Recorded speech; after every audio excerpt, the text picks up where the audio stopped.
இறை கருணை பெற்ற அன்பர்கள் அருளாளர்கள் அனைவரையும் வாழ்த்தி வணங்கி மகிழ்கிறோம்.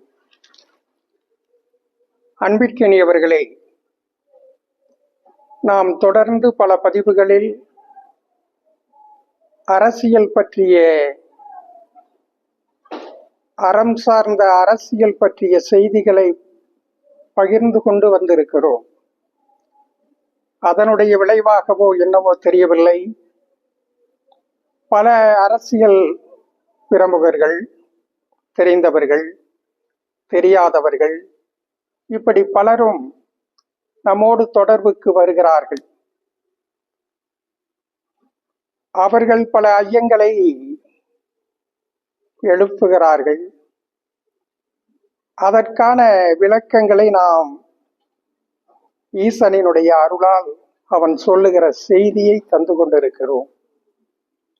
அப்படித்தான் சமீபத்திலே ஒரு அரசியல் பிரமுகர் அவர்கள் நம்மை சந்தித்து மிகவும் உணர்வு வயப்பட்டவராக நம்மிடத்திலே கேட்டார்கள், சுவாமிஜி, நீங்கள்தான் அரசியலை பற்றி பேசிக் கொண்டிருக்கிறீர்கள். அரசியலிலே ஈடுபடக்கூடியவர்கள் தர்மம் தவறியவர்களாக செயல்பட்டால் பல மோசமான விளைவுகள் ஏற்படும் என்று உங்களுடைய பதிவுகளிலே தெரிவித்திருக்கிறீர்கள். உங்களுடைய பதிவுகளை எல்லாம் பார்த்ததற்கு பின்னால் நான் மிகவும் பதட்டமாகிவிட்டேன். நான் விளையாட்டாக ஆரம்பித்த வாழ்க்கையில் ஒரு மிகப்பெரிய வசதி வாய்ப்புகளை பெற்றவனாக இன்று இருக்கிறேன். எனக்கும் குழந்தைகள் இருக்கிறார்கள். அவர்களுடைய வாழ்க்கையையும் நான் எண்ணி பார்க்க வேண்டியவனாக இருக்கிறேன். நான் அரசியலிலே ஈடுபடலாமா?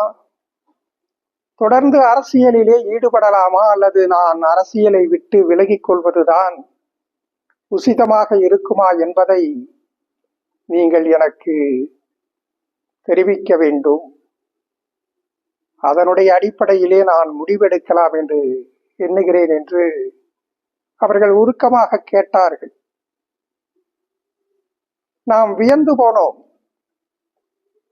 நாம் ஆன்மீகம் பற்றியும் அறம் சார்ந்த அரசியல் பற்றியும் ஈசன் தெரிவிக்கக்கூடிய கருத்துக்களை நாம் வழிமொழிந்து கொண்டிருக்கிறோம். நமக்கு எவர் மீதும் வெறுப்பு கிடையாது.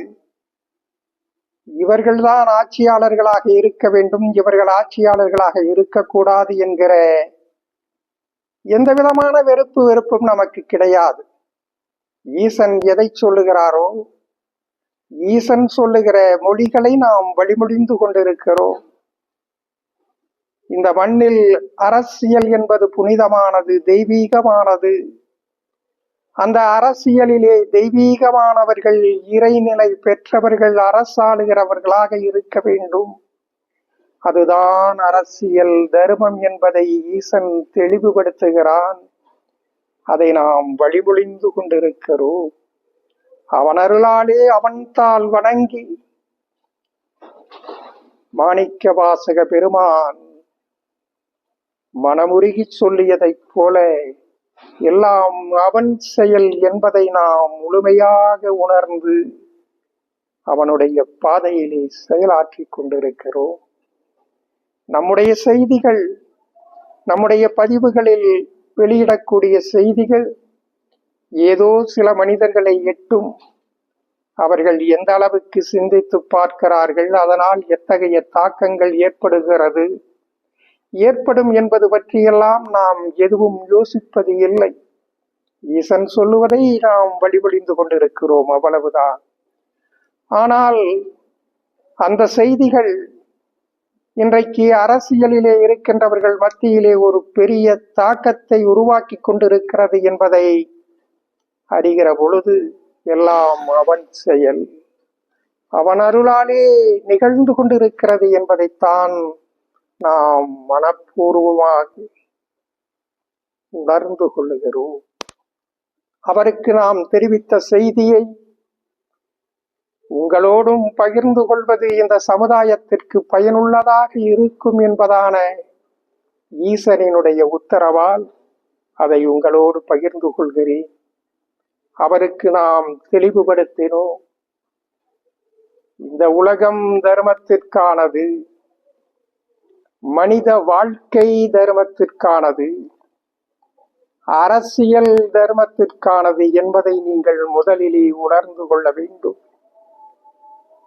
நமக்கான இந்த மனித வாழ்க்கை என்பது கடந்த பல பிறவிகளில், பல ஜென்மங்களில் நாம் செய்த புண்ணியத்தின் பலனாகத்தான் மனித வாழ்க்கை கொடுக்கப்பட்டிருக்கிறது. இந்த மனித வாழ்க்கையிலே இருந்து நீங்கள் உயர்ந்த நிலையை அடைவதற்கான முயற்சி செய்வதற்கான வாய்ப்பாகத்தான் இந்த வாழ்க்கையை நீங்கள் பயன்படுத்திக் கொள்வது என்பது உங்களுக்கான உயர்ந்த நிலையாக இருக்கும்.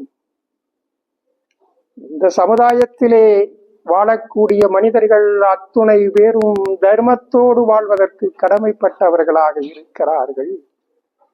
அதுவும் உயர்ந்த ஆன்மீகமாகிய தெய்வீகமான புனித நிலையாக இருக்கக்கூடிய அரசியலிலே இருக்கிறவர்கள் அந்த புனித தன்மையை, தெய்வீகத்தன்மையை நிறைவு செய்கின்றவர்களாக, தர்மத்தோடு செயலாற்ற கடமைப்பட்டவர்களாகவும், அதுதான் அவர்களுடைய தர்மமாகவும் இருக்கிறது.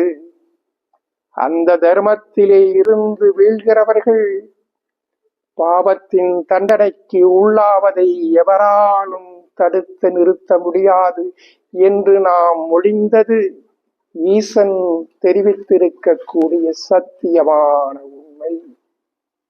நீங்கள் தாராளமாக அரசியலிலே ஈடுபடலாம். நீங்கள் மட்டுமல்ல, இந்த மண்ணிலே இருக்கக்கூடிய அனைத்து மனிதர்களும் அரசியலிலே ஈடுபடலாம். அரசியலிலே ஈடுபட்டு தர்மத்தோடு செயலாற்றுவதற்கான வாய்ப்பைத்தான் இறைவன் சமுதாய தர்மமாக உங்களுக்கு வழங்கி இருக்கிறார்.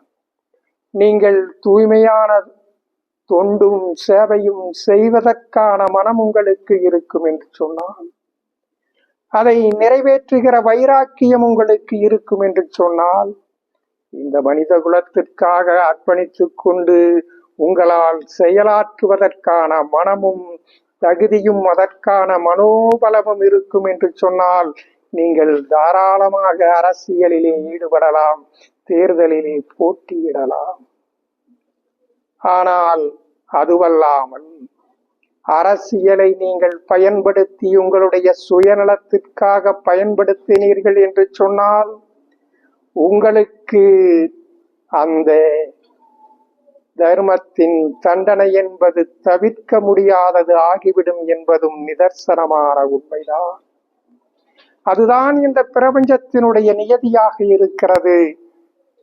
நீங்கள் அரசியலிலே ஈடுபட வேண்டுமா வேண்டாமா என்பதை நீங்கள் தான் தீர்மானிக்க வேண்டும் என்று நாம் தெரிவித்தோம். அவர்கள் சொன்னார்கள், நான் இதுவரைக்கும் ஏதேதோ செய்துவிட்டேன், அந்த செயல்களிலே இருந்து எல்லாம் எனக்கு விமோச்சனம் கிடைக்குமா என்று கேட்டார்கள். உங்களுக்கு அதற்கான எண்ணம் தோன்றுகின்ற பொழுதே, தர்மத்திற்கான பாதையில் பயணிக்க வேண்டும் என்கின்ற உணர்வு உங்களுக்கு உண்டாகிற பொழுதே இறைவனின் கருணையை பெற்றவர்களாகி விடுகிறீர்கள். தர்மத்தோடு வாழ வேண்டும் என்று ஒரு மனிதன் எண்ணம் கொண்டாலே அவனுடைய கர்ம வினைகள் அனைத்தும் கலைந்து போகிறது. எனவே நீங்கள் தர்மத்தோடு வாழ்வதற்கும் தர்மத்தோடு செயலாற்றுவதற்கும் அரசியலிலே அந்த தர்மத்தை நிலைநாட்டுவதற்கும் நீங்கள் அர்ப்பணித்துக் கொண்டால் நீங்கள் இறைவனினுடைய கருணை பெற்றவர்களாக ஆகிவிடுவீர்கள். அதற்கான வாய்ப்பை பெறுங்கள். நீங்கள் எப்படி வாழ்ந்தாலும் ஒரு நாள் இந்த உலகத்தை விட்டு விடைபெறப் போகிறீர்கள் என்பது சத்தியமான உண்மை. அப்படி விடைபெறுகின்ற பொழுது நீங்கள் புண்ணிய ஆத்மாவாக விடைபெறுவதுதான் இந்த மனித வாழ்க்கையினுடைய பேருண்மையை நிறைவு செய்வதாக இருக்கும். அதற்காக நீங்கள் வாழ்வதற்கு செயலாற்றுவதற்கு முயற்சி செய்யுங்கள் என்று நாம் தெரிவித்தோம். அவருடைய கண்களிலே இருந்து தாரை தாரையாக கண்ணீர் சொரிந்து கொண்டிருந்தது.